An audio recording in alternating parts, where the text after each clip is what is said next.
तो दोस्तों REC limited ने अपने क्वार्टर 4 के नंबर को डिस्क्लोज कर दिया है। तो चलिए देखते हैं क्या है क्वार्टर 4 के नंबर्स के अंदर। लेकिन उससे पहले बता दूं, कंपनी को उससे डिविडेंड की भी अनाउंसमेंट की गई है इस क्वार्टर में।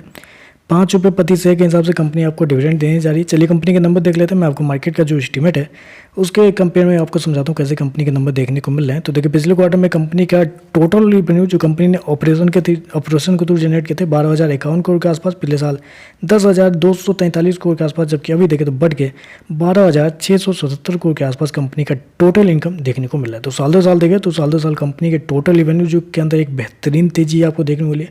ऑलमोस्ट बोल सकते हैं वहाँ पे 24% के आसपास का जंप है साल दो साल कंपनी के रेवेन्यू के अंदर। वहीं अगर क्वार्टर जाते हैं तो क्वार्टर भी कंपनी के रेवेन्यू के अंदर वही 5% के आसपास का जंप आपको देखने मिला है। तो क्वार्टर साल दो साल कंपनी का रेवेन्यू आपको बढ़ता हुआ देखने को मिला है।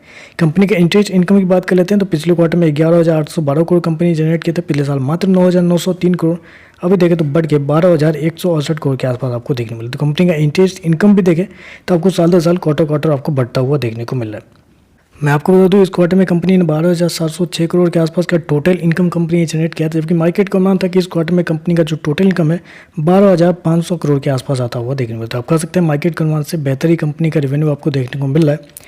खर्चे की बात कर लेते हैं तो देखिए पिछले क्वार्टर में कंपनी ने 7,899 करोड़ खर्च किए थे, पिछले साल 6,353 करोड़, जबकि अभी देखें तो कंपनी खर्चे 7,477 करोड़ के आसपास आपको देखने को मिल रहा है। कंपनी के खर्चे भी देखें तो कंपनी के खर्चे भी इस क्वार्टर में बहुत हद तक कंपनी के द्वारा कंट्रोल किए गए हैं।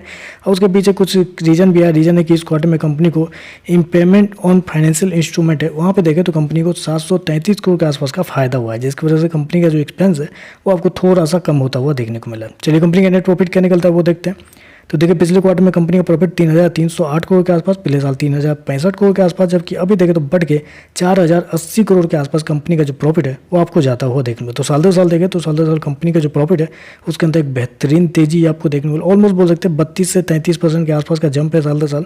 वहीं अगर क्वार्टर जाते हैं तो क्वार्टर कंपनी के प्रॉफिट के अंदर ऑलमोस्ट 21% के आसपास का जंप आपको देखने को। तो साल दो साल क्वार्टर कंपनी का जो प्रॉफिट है बड़ी मैसिव अमाउंट में आपको जंप होता हुआ देखने को मिल रहा है। मैसिव इसलिए मैं बोल रहा हूँ क्योंकि कंपनी ने शो कितना किया है 4,080 करोड़ के आसपास का प्रॉफिट, जबकि मार्केट का अनुमान था कि इस क्वार्टर में कंपनी का प्रॉफिट 3,400 करोड़ के आसपास आता हुआ देखने को मिला। लेकिन मार्केट के अनुमान से कई ज़्यादा बेहतर कंपनी का प्रॉफिट आपको इस क्वार्टर में देखने को मिला है। किस लिए हुआ है? क्योंकि इम्प्लीमेंट कॉस्ट में कंपनी ने पैसे बहुत ज़्यादा इस क्वार्टर में बचाए हैं।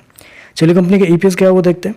तो देखिए पिछले क्वार्टर की बात करें तो पिछले क्वार्टर में 12.5 के आसपास, पिछले साल 11.5, अभी देखें तो 15.5 के आसपास आपको देखने को मिलता है। ओवरऑल देखें तो मेरे हिसाब से इस क्वार्टर के जो नंबर है आपको बेहतरीन आपको देखने को मिले। रेवेन्यू वाइज, प्रॉफिट वाइज दोनों देखें तो मार्केट के जो एस्टीमेट थे कंपनी के नंबर को लेकर उससे बेहतर आपको देखने को मिला। तो चलिए बस आज के लिए बस इतना ही। वीडियो पसंद आए तो लाइक कीजिएगा, साथ में साथ चैनल को सब्सक्राइब जरूर कीजिएगा।